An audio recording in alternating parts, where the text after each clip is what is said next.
So it's bright this morning. It's going to be hot today. Yeah, it was hot yesterday, like uncomfortably hot inside the boat, and it's currently forecast to go up about 4 to 5 degrees today by the afternoon. So basically, we want to get up to Preston Brook as fast as we can, spend as much time as we can in the tunnel. It should protect us from melting, which is the important thing. And then we'll melt when we arrive. Yeah. There's a really nice mooring here.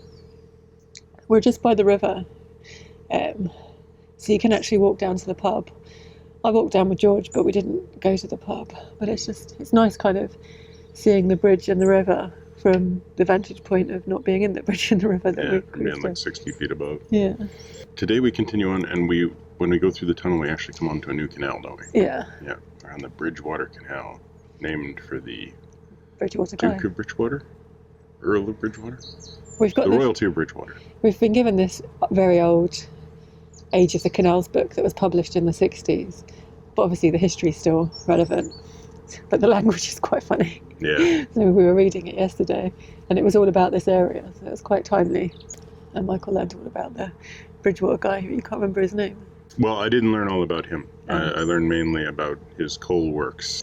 Apparently the coal colliery had like 4 different canals at different depths that all intercrossed each other, and then there were inclined planes built to make it so that they could get out of the coal face, and it just sounded fascinating. And but horrible. Anyway, yeah, horrible. But it was the driving force behind, essentially the Bridgewater Canal. So, which isn't part of the Canal and River Trust network. It's its own entity, but I think there's a reciprocal agreement, so we can have 7 days on there. You ready to go? Not really. And we're still covered in ants. Look at the ants.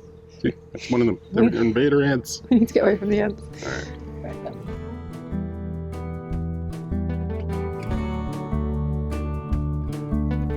After 10 days on the River Weaver, where he had to ride on the boat the whole time, George was extremely excited at the prospect of walking on the towpath again.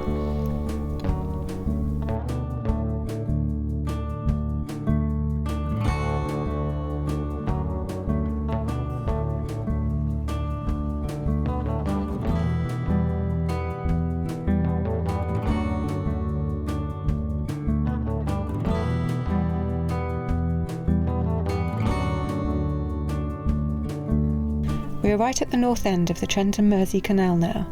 We have travelled all of its 92 miles from Shadlow, albeit in stages.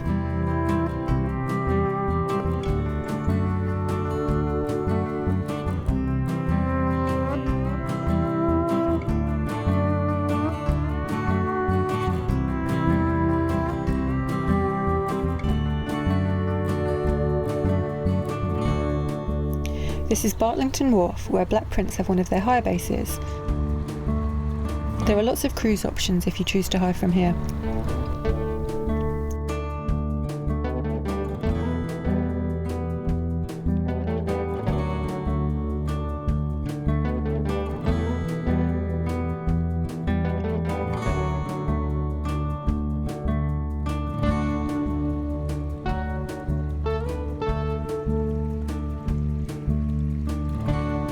That's what it is then.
We have arrived at Dutton Stop Lock, which only raises the canal by a couple of inches.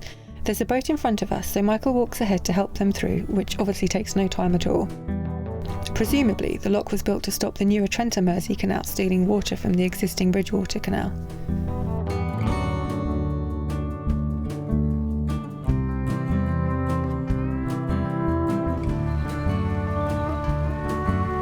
Immediately after the lock, there are the holding moorings for the Preston Brook Tunnel. It's another tunnel with timed entry, and this time boats only have a 10-minute window in which they can enter the tunnel. The south entrance here also marks the start, or the end, of the Trent Mersey Canal. If you fancy living on top of a tunnel, this house is for sale, and its address actually reads Tunnel End. There's a great website that lists all canal side property for sale. I'll put a link in the description below to their website, so you can view the details of this cottage if you like. This is the view from the front of the house. I imagine there's a continuous rotation of narrowboats on the moorings there waiting to use the tunnel. Once again, George and I opt to walk over the top while Michael takes the boat through, and there's a pretty good path to follow. About halfway along there's a busy road to cross. There's a pub here which is named the Tunnel Top. When the time comes, Michael heads into the tunnel. It's 1,239 yards, or 1,133 metres long. Here's a time-lapse of our passage. As you can see, it's fairly straight compared to Saltersford Channel, which we went through in the last vlog. Michael exits into the sunshine to find George and I waiting for him, and one boat on the moorings waiting for their time slot to travel south. The north end of the tunnel marks the start of the Bridgewater Canal, and it's time for George and I to jump on board. I immediately regret this as we pass a little book swapping station on the towpath.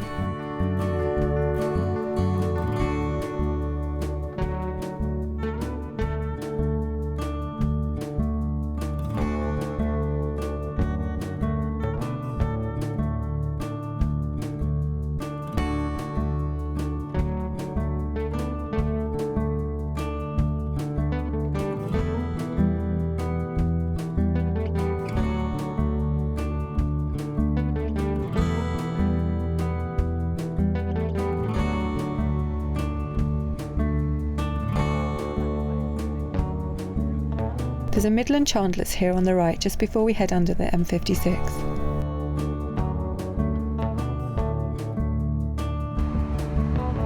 At the junction here we turn left towards Runcorn, the right hand fork leads to Manchester, and we'll be turning back to head that way next.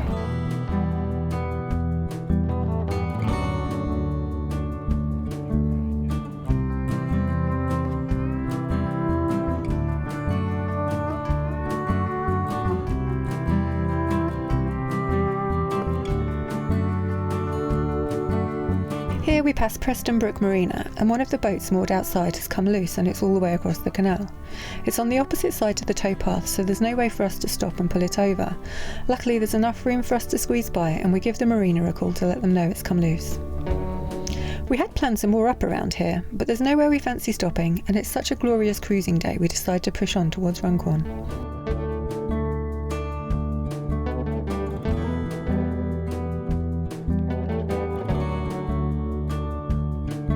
The bridges on the Bridgewater Canal aren't numbered. Instead, they have name plaques like this one, Burrows Bridge. Bridgewater Canal connects Manchester, Leigh and Runcorn along 3 main branches. It was commissioned by the 3rd Duke of Bridgewater to transport coal from his mines and was opened in 1761. It now links the Trent Mersey Canal with the Leeds and Liverpool and the Rochdale canals. It was one of the first canals to be built that didn't follow an existing watercourse, and its construction is said to have marked the beginning of the Golden Canal era that followed.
This is the Boats and Butty Company at Ockelston Wharf.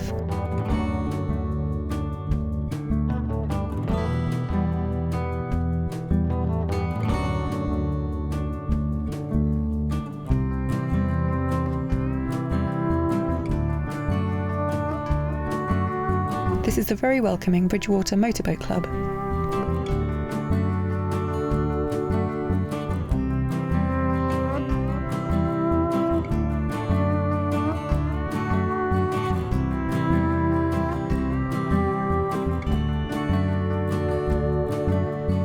We are now in central Runcorn, and George and I jump off the boat to walk the last little way.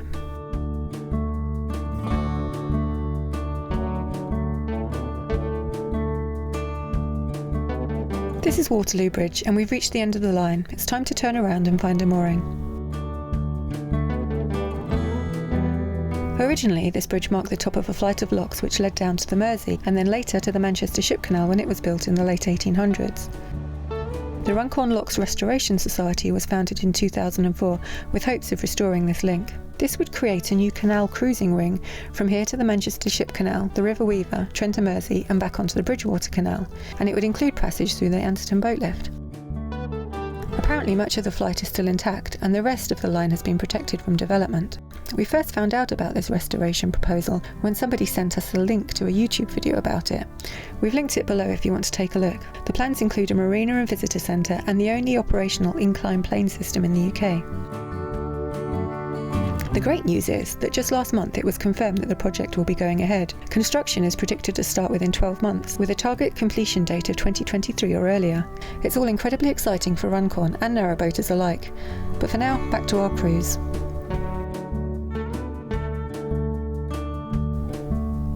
Turn completed, we head back to the moorings outside the Brindley Theatre and pull up.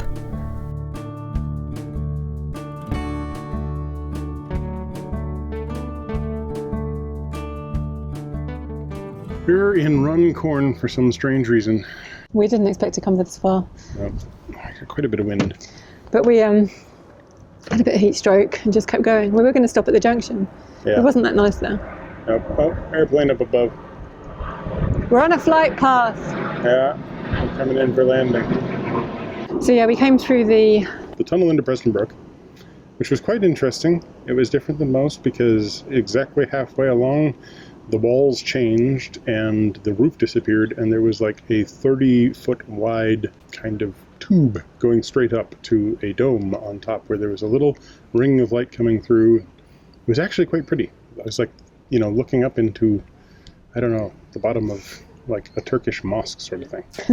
I didn't see it from above. Yeah, I got no idea what it looked like from above, but from underneath it was like, wow, it's like 80 feet of brick, and then there's just circular roof and a bit of weird blue tone. We were going to moor on the other side of the tunnel, but then we got to the junction and then we turned and then we just kept going. Yeah. Well, there really wasn't much to the actual junction. No. There's a Midland Chandler's there, which we might stop on the way back. Yeah. And then we turned and it was like, okay, we'll maybe go a little bit past this marina, Preston Brook Marina. But then there was just private moorings, including one boat that was completely off of its line and was just hanging out in front of us. There were a few places that we could have stopped at and that were shady, but by that time I think we were like, so we might as well go to the edge. May as well just press on. So then we found this big sign outside the Brindley Theatre that says, basically we're welcome to moor here at the Brindley moorings and explore fascinating downtown Old Runcorn. So we're going to go to the pub, and what are we going to order? 2 pints of lager and a bag of chips. A packet of crisps. Right. No, I don't really know what this means, but she thinks it's funny. No one's going to get it. Comment below if you know what I'm talking about. If you know what she's talking about, make fun of me. So we're going to have her exploring Runcorn, which is it's kind of quite interesting that we're here because about a week ago, or over a week ago, we were in Runcorn. At the top end of the Weaver. Yeah. Yeah. So we're like not very far from where we were before. But still, it seems like it's been weeks. Yeah, it has been a week and a half. So, we're going to go now? Yeah, let's go and have a look. We're going to go now. Our explore in Runcorn consists of a walk through the town centre and down to view the Manchester Ship Canal. My goodness, the Ship Canal is huge and sadly very devoid of ships. If all goes to plan, we'll be cruising through Runcorn on it in a few weeks' time, but there's lots of moving parts that need to come together to make that happen before autumn sets in. Keep your fingers crossed for us.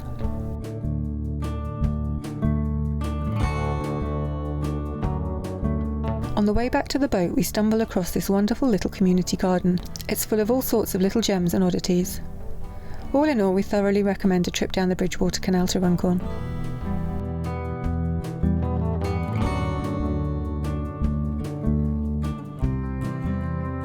So thanks for watching. Give us a thumbs up if you feel like it. Comment down below. Subscribe if you want to get more of these things. Hit the notification-y button-y bell-y thing so that you'll hear from us.